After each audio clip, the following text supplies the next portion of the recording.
Hi there, it's Dr. Gianna Reams, and I'm here tonight to take on Alexander as philosopher king. Was he or wasn't he? Okay. We'll find out the answer to that. Might be a little harder than one would expect. Am I myth busting? Am I myth altering? Maybe. Before we get into that, however, I just want to remind folks if you have stumbled on this video and you are interested in more stuff about Alexander or ancient Macedonia, you might want to subscribe to this channel. That again, numbers help the algorithm, the almighty algorithm. Also, in addition, sometimes I will reference videos that I've done in the past, in that these aren't necessarily current events that we're addressing here. So there are things that I've talked about in prior videos. I don't want to go back and rehash and repeat. So you can go back to those. And today we're going to talk about Plutarch a fair bit. And I do discuss Plutarch in two of those earlier videos, which are under the sources playlist on the channel. Both the life of Alexander and really material from the Moralia, which we'll get back to those in a minute. So a couple of things kind of came together that led to this particular video. One of them was some discussion over on Tumblr where I'd had some questions.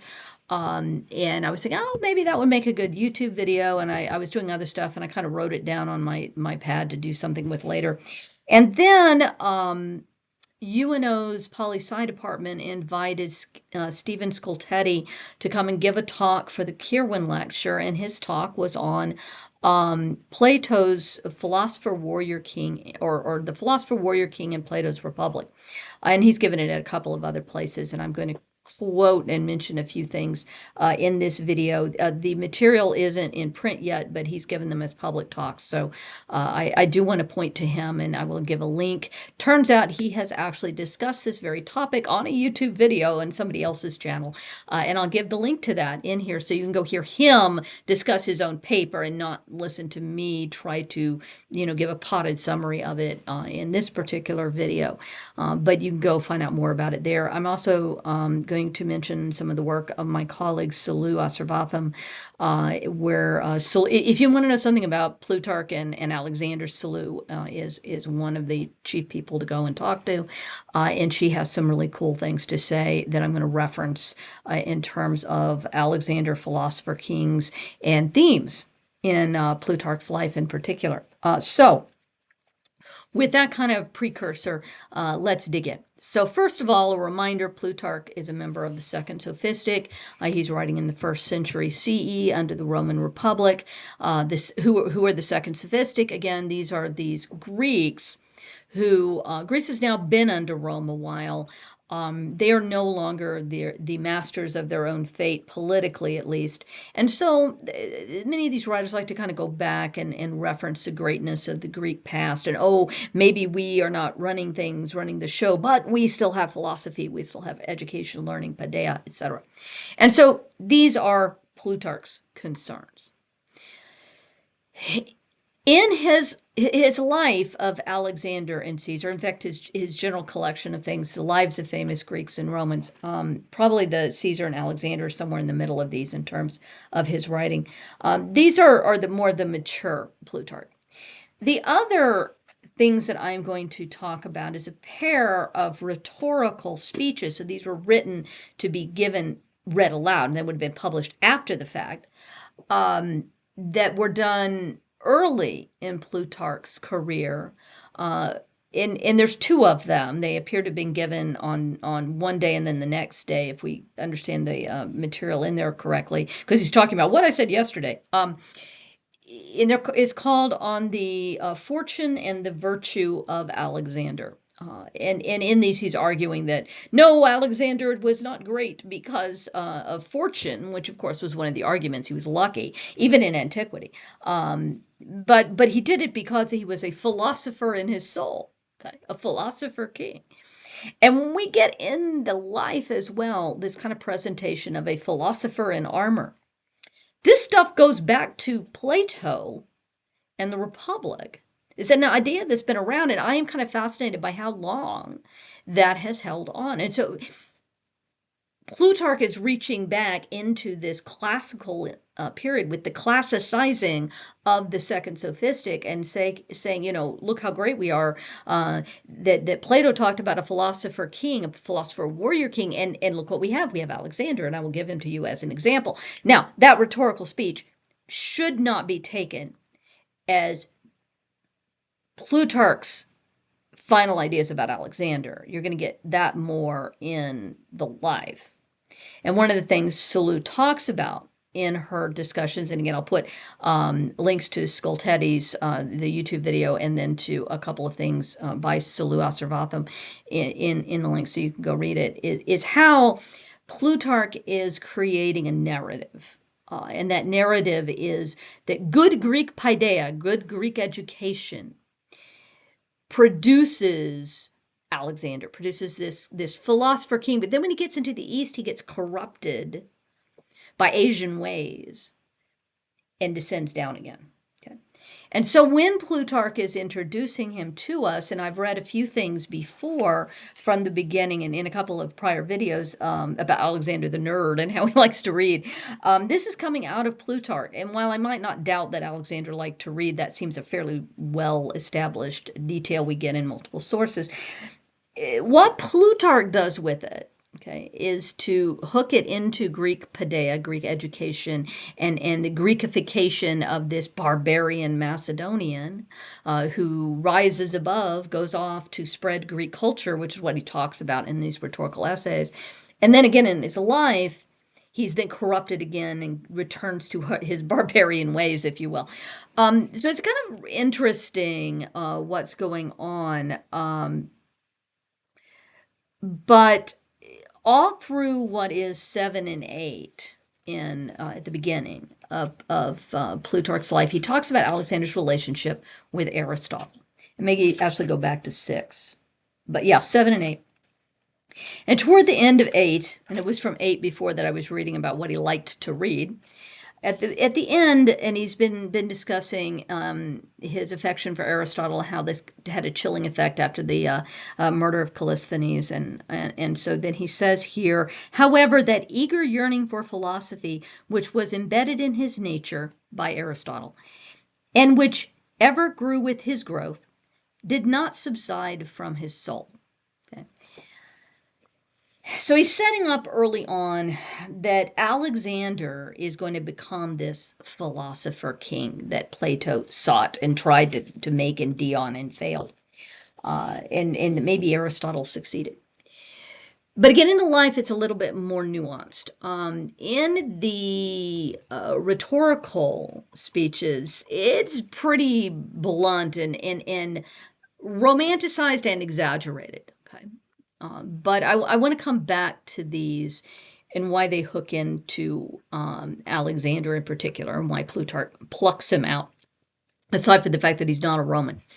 But first of all, I do want to point out that in the life, this is where we hear, for instance, the story of Alexander's meeting with the Cynic philosopher Diogenes, where he reportedly approaches him while they're there in Corinth and finds him in this courtyard, and he's laying there in the sun, and Alexander asks him, is there anything I can do for you? Can I get you anything? Can I, give you a donation for your school? And Diogenes says, yeah, you can. Get out of my sun. And the people with Alexander are all horrified. How dare you talk to the king like that? And Alexander laughs and he walks off and he says, if I wasn't Alexander, I would be Diogenes. Did this meeting ever happen? Probably not. It's a charming story. I'm very dubious. It's all part and parcel of Plutarch's presentation of Alexander that we just read, that he always remained interested in philosophy. Okay.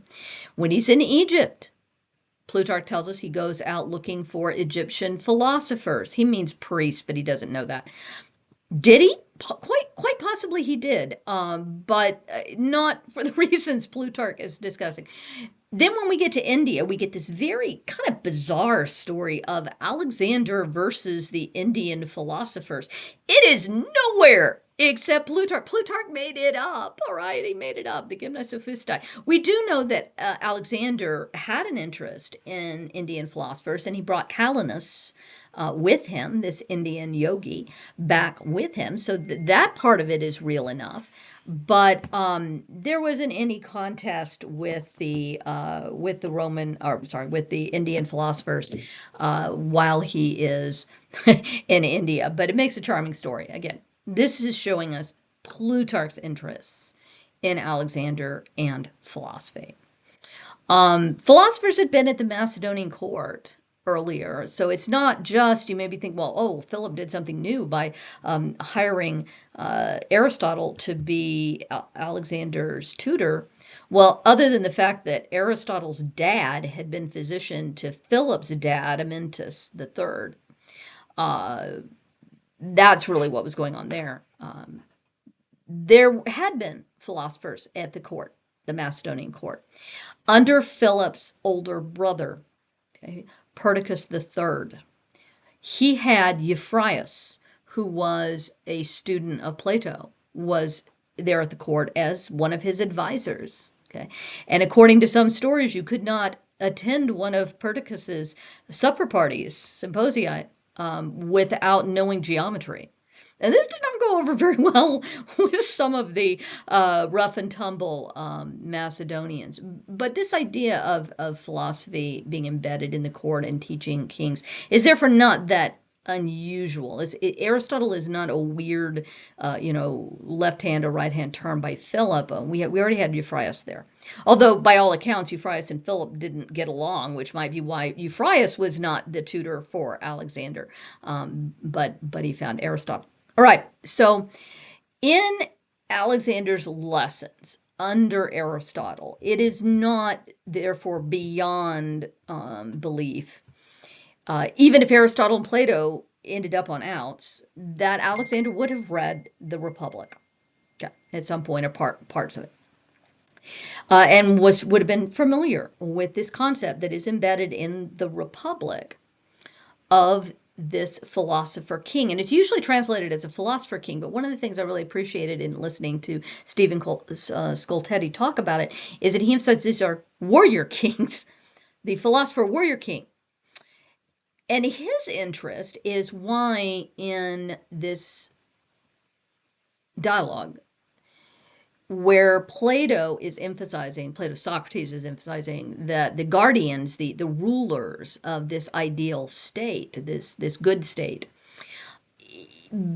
be not just philosophers, but trained professional warriors, soldiers. Okay. That's odd. Everywhere else he's saying people ought to specialize in what they do well. Don't go trying to do 23 different things. Pick one and do it. But that is very important for Plato, that these philosopher kings not be the Himatian wreathed sage who never gets his hands dirty. Quite the opposite, that they were expected not just to have been trained in war, but to have fought. And in the paper I read, in the talk he gives, Stephen goes through various possible reasons behind that. And then finally gets to the end, and it's here really that I wanted to kind of summarize and talk some about it. And in the Republic, Plato says that your spirit is by nature, phusei, auxiliary to the rationally calculating element, as well as its ally in action. And that's in the section 441, if you want to go chase it down in the Republic. And he emphasizes that both philosophers and warriors need this really important thing, courage, andrea, which can also sometimes, another term used for courage is arete, excellence, personal excellence. So courage means manly. Andrea is, the word for courage there uses the word for man. Okay. And so this is key. And that Plato's presenting and thinking about philosophy as a kind of metaphysical cosmic war, if you will, and that philosophers must be ready to fight that war. to the end, and that there's no other event, no other thing you can do, not athletic training, nothing else like warfare, which is, it's literally win or lose it all. Okay.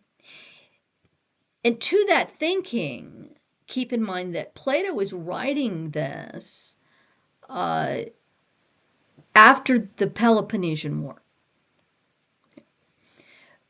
A war that Thucydides characterizes as like no other. This was a war like no other. It was total war. It was such an ugly, awful thing that it ruined Athens and Sparta and, a good 2 or 3 dozen other city-states in the process.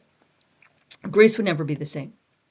And so this is war in his mind, a World War I sort of situation, World War II, complete total destruction. You win or you're subjected to that. Therefore, when you go out there, you had better be all in or else. And in that sense, it's in warfare that you face the ultimates. Okay? Death itself. Can you face that? Do you have the Andrea to face that? Okay? The courage to face that. And that it takes this term that he talks about, thumos, okay, spirit, to overcome your desire, epithumia, for appetites, desires, not spirit, not your Andrea, not thumos, not logos, reason. And so you need these things to be grit teeth, white knuckled. You're there, you're going to win. You're going to do whatever it takes to win.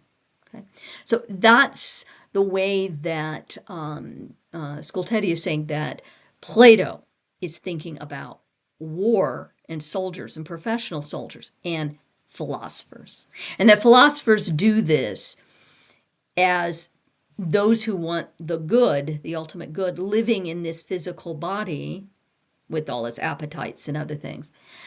And that they are constantly at war, okay, to be better, to survive, to rise above. Okay. And so we find then in Plutarch's presentation of Alexander this concept embedded. And that's why I was saying that the idea of a philosopher king, did Alexander think he was a philosopher king? Who knows? Would we say that Alexander was successful as a philosopher, warrior king? Even Plutarch didn't think so. Okay. By the end of the life, that's the story. That's the arc. That's the tragedy, if you will, of Alexander's life. He's reaching for this beautiful concept of the philosopher, warrior, king, and fails. Okay. Certainly modern ideas of Alexander as some philosopher king, not so much, but those are coming directly out of Plutarch. And as is often the case with some of the myths that we have tried to demystify on some of these videos, they are coming out of the ancient world. Alexander the Great drunk, Alexander having excessive rages, Alexander going crazy with grief at Hephaestion's death. These sorts of things are modern misreadings of things that were already embedded in the texts themselves. So we're taking what's in the ancient texts and we're twisting it even further. And that's the problem with Alexander as a philosopher king and a lot of modern renditions of this. But they're not making it up. It is there in Plutarch. Okay, there's this concept later of war as the father of all, as one of the sophists said. So I want to look a little bit, turn finally to these essays earlier by Plutarch, in which he describes Alexander as a philosopher. And particularly, I'm going to look at the first of the two. I'm not going to deal really with the second of the two. There's plenty of food for thought in the first one. And I'm going to begin in what would be section 4 of this. If you were looking for this in the Moralia, it would be volume 4, 327e. And it says, Was then Alexander ill-advised and precipitous in setting forth with such humble resources to acquire so vast an empire? Plutarch has just described how poor he was. By no means. For who has ever put forth with greater or fairer equipment than he? Greatness of soul, keen intelligence, self-restraint, sophrosune, and manly courage, Andrea, with which philosophy herself provided him for his campaign. And he goes on a little bit further and is talking about his love for Homer. And he says that Homer accompanied him as a consolation after toil and as a pastime for sweet hours of leisure. But his true equipment was philosophic teaching and treatises on fearlessness and courage and self-restraint and greatness of soul.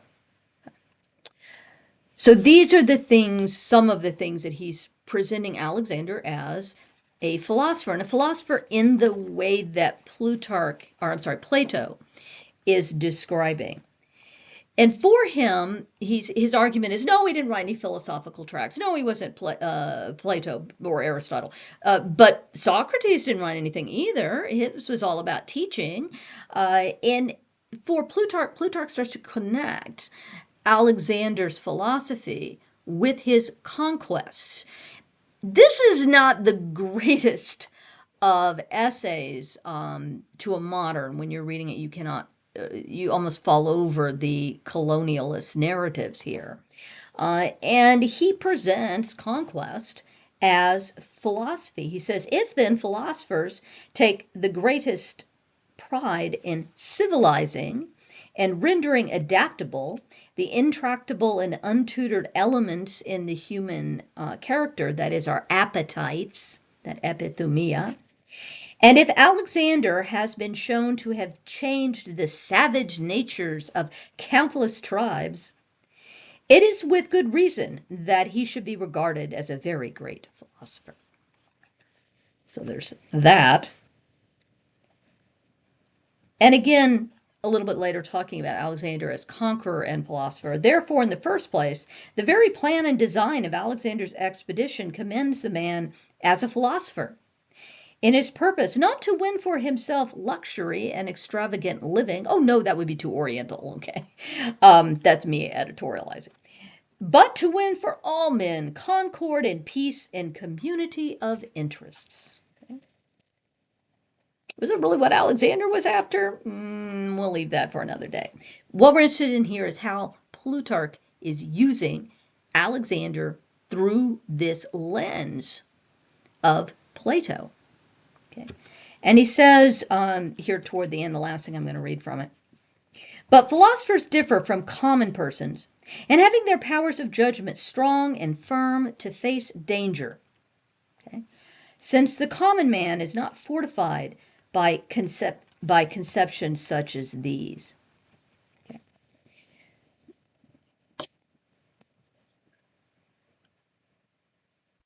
So for Plutarch, Alexander is not just a philosopher king, but specifically a philosopher warrior king. Keep in mind, this is a rhetorical exercise. It's written when Plutarch was young. It is not what he really thought of Alexander. We get closer to that in the life. But even in the life, to this end, Plutarch is still presenting Alexander as a wannabe philosopher warrior king. But in the life, he fails. He does not succeed. And he does not succeed because he finally succumbs to the appetites, all of this oriental luxury. Okay? It overcomes his good Greek paideia, his sophrosune, or self-control. These things were so important to the Greeks. And the way that the Greeks wanted to see themselves. We could argue about whether the Greeks ever themselves matched these values, but these are the things, these are the myths they tell about themselves. And so this is the myth of Alexander. that Plutarch is presenting. And the myth of Alexander that has sometimes come down to us as well. Is it a myth that Alexander told about himself and wanted to believe about himself? That's harder to get at just because of the nature of our sources. I'm more interested in that this is Plutarch's presentation, and then this is a myth of Alexander that has been picked up by a lot of modern folks who want to wave him kind of as a flag of this is the greatness of Greek culture. This is the philosopher king. This is the ideal. And that is a myth.